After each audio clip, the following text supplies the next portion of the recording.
अरे ओ बुड्ढे, बाहर आ जा। अरे चिल भाई, शेठ जी, आप इतनी रात को और इतनी तेज बारिश में यहाँ कैसे? और ये साथ में कौन है? अब ये इस घर के नए किराएदार हैं। चलो अब जल्दी से घर को खाली करो। सुंदरबन जंगल से थोड़ी दूरी पर सहारा नाम का एक जंगल था। उस जंगल में एक चील ने एक बहुत बड़े पेड़ पर बहुत सारे घोंसले पंछियों को किराए पर दिए थे। चलो आज 1 तारीख है, सारे किराएदारों के घर जाकर उनसे किराए के पैसे ले लेता हूँ। चील पेड़ के पास आ जाता है। घोंसला जितना बड़ा और सुविधाओं से भरपूर होगा, उसका किराया उतना ही ज्यादा होगा। पेड़ के सबसे ऊपर सबसे बड़ा और आलीशान घोंसला था, जिसमें एक परदेसी पंछी अपने परिवार के साथ रहता था। चील सबसे पहले उस घोंसले के बाहर आता है और घर का दरवाजा खटखटाता है। परदेसी पंछी घर के बाहर आ जाता है। अरे चिल भाई, कैसे हो आप? ये लीजिए हमारा इस महीने का किराया। अरे वाह वाह वाह वाह, परदेसी जी, आपकी ये बात मुझे बहुत अच्छी लगती है। इस पेड़ पर जितने भी घोंसले हैं, उनमें सबसे ज्यादा किराया आपके घोंसले का है। फिर भी हर महीने आप अपना किराया समय पर देते हो। और दूसरी तरफ वो बुढ़ा बुड्ढी है जो सबसे नीचे वाले घोंसले में रहते हैं। आज पूरे 6 महीने हो गए, उन्होंने अब तक किराया नहीं दिया। जब भी मैं उनके पास किराया मांगने जाता हूँ, उनमें से कोई एक बीमार पड़ा रहता है और घर से बाहर निकाल दिया तो उस टूटे फूटे घोंसले के लिए नया किराएदार भी नहीं मिलेगा। वो सब हमें नहीं पता। आप जल्द से जल्द उन्हें घर से बाहर निकालो। उन दोनों की वजह से हम भी बीमार पड़ जाएंगे। हाँ हाँ चिल भाई, हमारे भी छोटे छोटे बच्चे हैं, हमें उनके बारे में भी सोचना होगा। कहीं मेरे बच्चों को उन दोनों की बीमारी लग गई तो हम क्या करेंगे? अगर मैंने उनको अभी घर से बाहर निकाल दिया तो मुझे मेरा 6 महीने का किराया नहीं मिलेगा और मेरा घोंसला खाली रह जाएगा। और अब तक मुझे नया किराएदार नहीं मिला है। मैं अभी जाकर देखता हूँ। आज मुझे मेरे पैसे मिल गए तो ठीक, नहीं तो जिस दिन मुझे नया किराएदार मिलेगा, उस दिन मुझे पैसे मिले या ना मिले, मैं उसी दिन उन्हें घर से बाहर निकाल दूंगा। इतना बोलकर चील वहाँ से निकल पड़ता है। एक एक करके वो बाकी सारे घोंसलों के पंछियों से किराए के पैसे ले लेता है। आखिर में चील सबसे नीचे वाले घोंसले के बाहर आ जाता है, जहाँ वो बूढ़ा परिवार रहता था। अरे ओ बुड्ढे, घर से बाहर निकल और मुझे मेरे किराए के पैसे दे दे। आज पूरे 6 महीने हो गए हैं, तूने अभी तक मेरे पैसे नहीं दिए। या तो मुझे मेरे पैसे अभी दे दे, नहीं तो मेरे घर से बाहर निकल। चील भाई, मेरी पत्नी बहुत दिनों से बीमार है, इसीलिए मैं अब तक आपके पैसे नहीं दे पाया। लेकिन मैं जल्द ही कुछ काम ढूंढता हूँ और जैसे ही मुझे कोई काम मिल जाएगा, मैं आपके पैसे दे दूंगा। अगर मैंने इसे अभी घर से बाहर निकाल दिया तो मुझे मेरे पैसे नहीं मिलेंगे और नया किराएदार मिलने तक मेरा घोंसला भी खाली रहेगा। अरे चील भाई, क्या हुआ? आप कहाँ पर खो गए? ठीक है, अभी तो मैं चला जाता हूँ, लेकिन तू एक बात का ध्यान रखना कि जब तक मुझे नया किराएदार मिलता है, बस तब तक तुम यहाँ हो। जिस दिन मुझे नया किराएदार मिलेगा, उस दिन मैं तुझे घर से जरूर बाहर निकालूंगा। इसीलिए जल्द से जल्द पैसों का इंतजाम कर देना। चील वहाँ से चला जाता है। अजी, अब हम क्या करेंगे? मैं जरा बाहर जाकर कुछ काम ढूंढता हूँ। बूढ़ा पंछी काम की तलाश में यहाँ वहाँ भटक रहा था।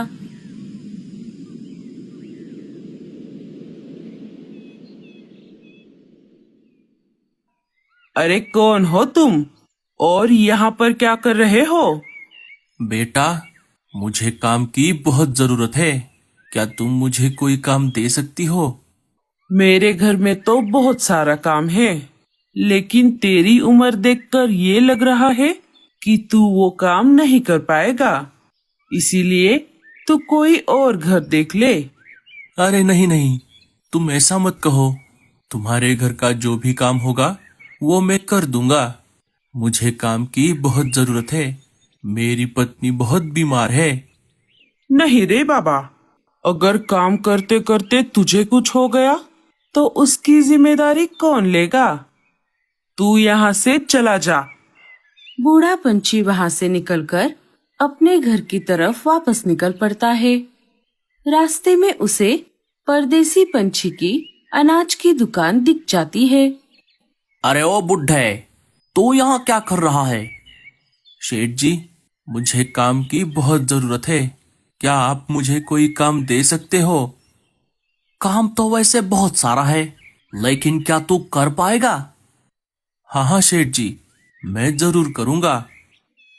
परदेसी पंछी बूढ़े पंछी को दिन भर अनाज की बोरियां उठाने का काम दे देता है। रात हो जाती है। शेठ जी, मेरी आज की दिहाड़ी? हाँ हाँ, ये ले, और कल सुबह जल्दी आना। शेठ जी, ये तो बहुत कम है। अगर तुझे ये पैसे कम लग रहे हैं तो तू कोई दूसरा काम देख ले। अरे नहीं नहीं शेठ जी, इतने पैसे काफी है। अब मैं चलता हूँ, कल सुबह जल्दी आऊंगा। बूढ़ा पंछी मजबूर था। वो पैसे लेकर अपने घर आ जाता है। परदेसी पंछी अपने बीवी को सारी बात बता देता है। इस पर दोनों जोर जोर से हंसने लगते हैं। आप उस बुढ़े को बहुत काम लगाओ और बदले में कम पैसे देना। सुबह हो जाती है। सुबह होते ही बूढ़ा पंछी काम के लिए चला जाता है। तभी थोड़ी ही देर में परदेसी पंछी का बेटा छुपन छुपाई खेलते हुए बूढ़े पंछी के घर में चला जाता है। ये सब परदेसी पंछी की बीवी देख लेती है और गुस्से से आग बबूला होकर बूढ़े पंछी की बीवी को बहुत डांटती है। अरे ओ बुढ़िया, तूने तेरे घर का दरवाजा खुला क्यों छोड़ दिया? अगर तेरी बीमारी मेरे बेटे को लग गई तो इसकी जिम्मेदारी कौन लेगा? पता नहीं कहाँ से आ जाते हैं। जब से यहाँ आई है तब से फोकट में यहाँ पर रह रही है। जब दोपहर को परदेसी पंछी खाना खाने के लिए घर आ गया तो वो सारी बात उसे बता देती है। सुनिए जी, आप कुछ भी करो, लेकिन उस बुढ़ा बुढ़ी को कैसे भी करके यहाँ से भगा दो। जब बूढ़ा पंछी अनाज की बोरी एक जगह से उठाकर दूसरे जगह रख रहा था तब भारी वजन की वजह से उससे वो बोरी नीचे गिर जाती है और सारा अनाज सब तरफ फैल जाता है। अरे ओ बुड्ढे, ये तूने क्या कर दिया? शेठ जी, मुझे माफ कर दीजिए, मैं अभी ये सारा अनाज उठा लेता हूँ। अब ये सब रहने दे और यहाँ से चला जा। परदेसी पंछी बूढ़े पंछी को काम से निकाल देता है। रात हो जाती है। अचानक से जंगल में तेज बारिश शुरू हो जाती है। अरे ओ बुड्ढे, बाहर आ जा।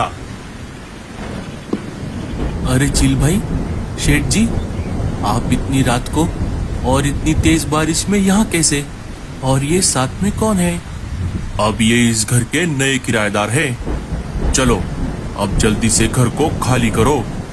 अरे चिल भाई, आप ऐसा मत करो।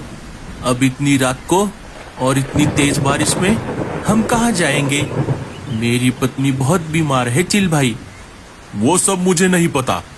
चलो चलो जल्दी से घर को खाली करो। चिल उन दोनों की एक भी बात नहीं सुनता और उन्हें घर से बाहर निकाल देता है। अजी, अब हम कहाँ जाएंगे? अब हम इस जंगल में नहीं रहेंगे। चलो यहाँ से चलते हैं।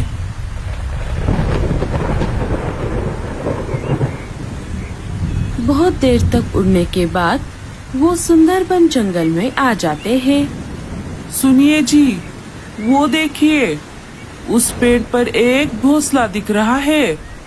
चलिए हम वहाँ पर जाकर उनसे मदद मांगते हैं।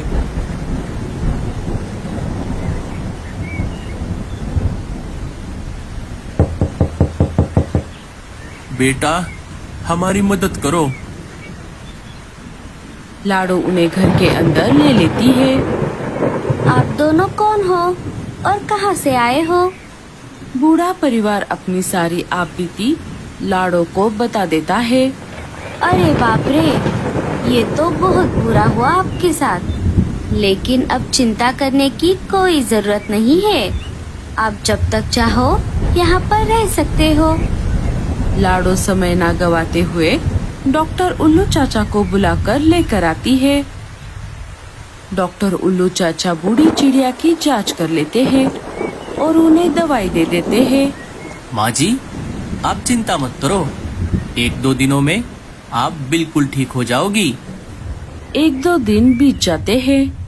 बूढ़ी चिड़िया अब बेहतर महसूस कर रही थी। लाडो बेटा, तुम्हारा ये एहसान हम जिंदगी भर नहीं भूलेंगे। अरे माँ जी, आप ऐसा मत कहो, मैं आपके बेटी जैसी हूँ। जंगल के सारे पंछी मिलकर बूढ़े परिवार के लिए एक पेड़ पर एक शानदार घर बना देते हैं। बूढ़ा परिवार वहाँ पर हंसी खुशी से रहने लगता है। तो दोस्तों, कैसी लगी आपको हमारी ये कहानी और इस कहानी से हमें क्या सीख मिली? हमें कमेंट्स में जरूर बताना। और स्टोरी अच्छी लगे तो लाइक, शेयर और चैनल को सब्सक्राइब जरूर कर देना।